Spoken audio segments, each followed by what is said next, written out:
Почитувани, помина повеќе од една година како СДС е на власт во Република Македонија. Една година исполнета со погубни политики, една година лажни ветувања, една година катастрофални резултати во економијата, образованието, здравството и сите области. Денес во Прилеп доаѓа човекот кој пред очите на целата македонска јавност се колнеше во своите деца, предци, дека додека го дише воздухот и го држи паметот, немало да има промена на уставот и уставното име на нашата држава. Македонија не памети ваков политичар кој ги менува своите изјави и ги погазува своите зборови во еден ист ден.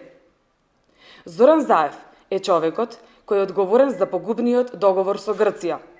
Човекот кој е одговорен за продажба на националните и државни интереси, човекот кој без никаков срам преку капитуланскиот договор со Грција и Бугарија ја брише историјата што ја создаваа нашите предци, револуционери, борци за слободна и независна Македонија.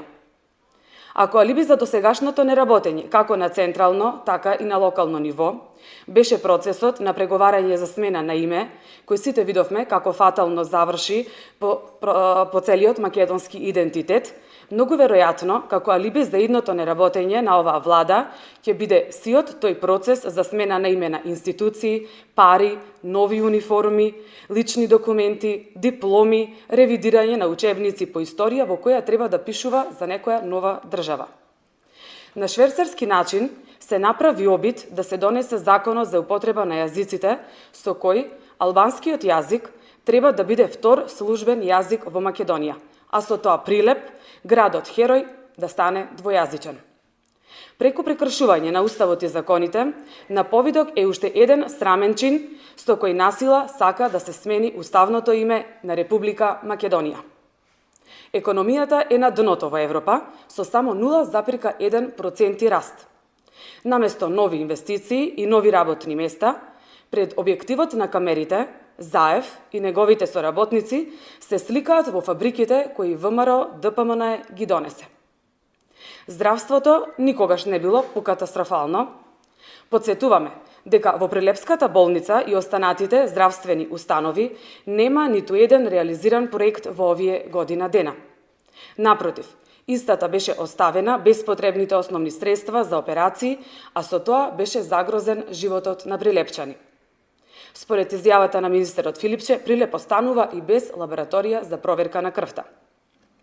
Почитувани, единствената позитивна работа која прави СДС во овој период е пуштањето во употреба на наши проекти, кои ги реализиравме целосно за потребите на граѓаните.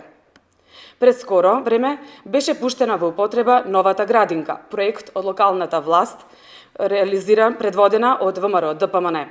Токму денес, Заев ќе присуствува на пуштањето во употреба на пречистителна станица, кој е капитален проект реализиран во наше време со искористување на средства од ЕУ фондовите. Со овој проект Прилеп ја добива не само најдобрата пречистителна станица во Македонија, туку и пошироко на Балканот. Македонија и Прилеп, начело со Зоран Заев, градоначалникот Јовановски и кадрите поставени од СДС, губат скапоцено време.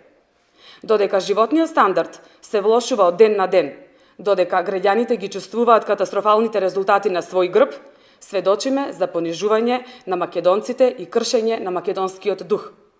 Затоа, оваа ќе влада мора што поскорно да се замине.